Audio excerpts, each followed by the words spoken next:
Hello friends, आप सभी का स्वागत है ज्ञानसार स्टडी चैनल में और मैं हूं आशीष कुमार। आज मैं आप लोगों के साथ शेयर करने वाला हूं कि गर्मी के दिनों में पानी ठंडा और ठंडी के दिनों में पानी जो है वो गर्म हमें हैंडपंप से क्यों प्राप्त होता है। तो आइए इस पे हम लोग डिस्कशन करते हैं। तो चलिए, एक चीज़ मैं आप लोगों को अभी बताने वाला हूँ। एक चीज़ क्या बताने वाला हूँ कि सबसे पहले हम लोग ये जानेंगे कि जो नॉर्मल टेम्परेचर होता है, जो पानी हमें जमीन के अंदर से हमें हैंडपंप के द्वारा प्राप्त होता है, पानी ये जो जल प्राप्त होता है, हमें एक बकेट ले लीजिए।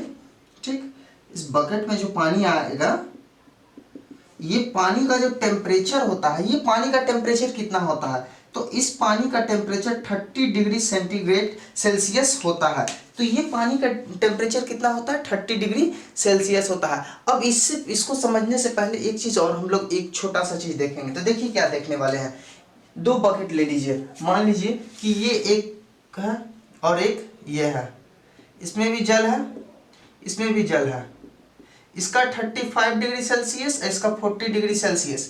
अब ये चीज हमको बताइए, जब ये दोनों हम लिए तो 35 डिग्री सेल्सियस हमारा क्या होगा, ज्यादा कम गर्म होगा, यानी ये इसके मुकाबले ये क्या होगा, ठंडा होगा। ठीक यही चीज यहाँ भी होता है। यहाँ क्या होता है कि हम लोगों को पता है कि जो जमीन के अंदर से पानी निकलता है उसका टेम्परेचर कितना होता है, 30 डिग्री सेंटीग्रेड होता है। और हमारे इन्वायरमेंट में, यानी अभी जैसे गर्मी का दिन है, अभी हमारे इन्वायरमेंट का टेम्परेचर कितना होता है, अप्रॉक्स 40 डिग्री सेल्सियस होता है। तो इसका मतलब यह है कि जब पानी निकलेगा जमीन के अंदर से तो वो पानी कैसा होगा, हमें ठंडा महसूस होगा। अब देखिए सेम कंडीशन यही होता है ठंडी के दिनों में। ठंडी के दिनों में क्या होता है कि हमारा जो इन्वायरमेंट का टेम्परेचर होता है, हमारा इन्वायरमेंट का टेम्परेचर होता है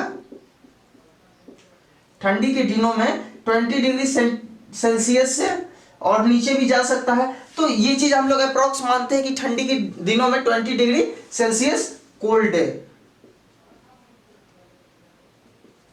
डे में होता है। तब देखिए, तब भी हमारा जो जमीन के अंदर से पानी निकलता है ये 30 डिग्री सेल्सियस ही होता है।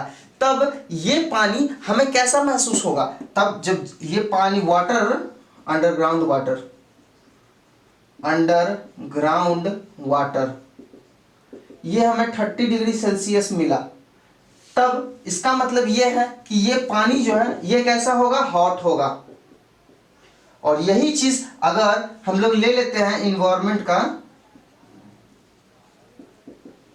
40 डिग्री सेल्सियस, किसमें, हॉट डे, और यहां पे वाटर क्या हो जाएगा, कोल्ड हो जाएगा।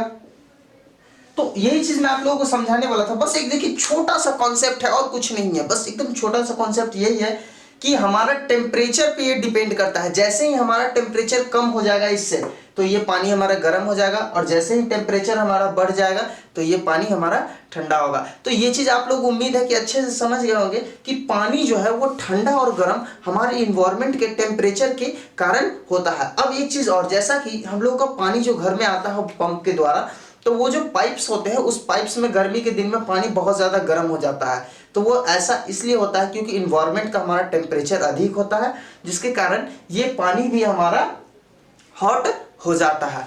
तो उम्मीद है आप लोगों को समझ में आया होगा। अगर किसी तरह का कोई डाउट है तो हमें बताएं। और ज्ञानसार स्टडी आप लोगों के लिए 9th 10th का रेगुलर क्लासेस प्रोवाइड करा रही थी और आगे भी कराते रहेंगे विद प्रॉपर नोट्स। तो दोस्तों, मैं चाहूंगा कि अगर और किसी तरह का आपको कोई जानकारी चाहिए तो आप हमें कमेंट करें। हम अगले वीडियो में आप लोगों के लिए लाने वाला हूं कि थर्मामीटर के ऊपर जो लगा हुआ पारा होता है वो नॉर्मल टेम्परेचर पे लिक्विड फॉर्म में होता है, लेकिन वहां पे वो थर्मामीटर के साथ जो पारा होता है वो हार्ड होता है। ऐसा क्यों होता है, ये जानकारी मैं अगले में आप लोगों को देने वाला हूं। तो दोस्तों, आज के लिए इतना ही। Thank you, good bye.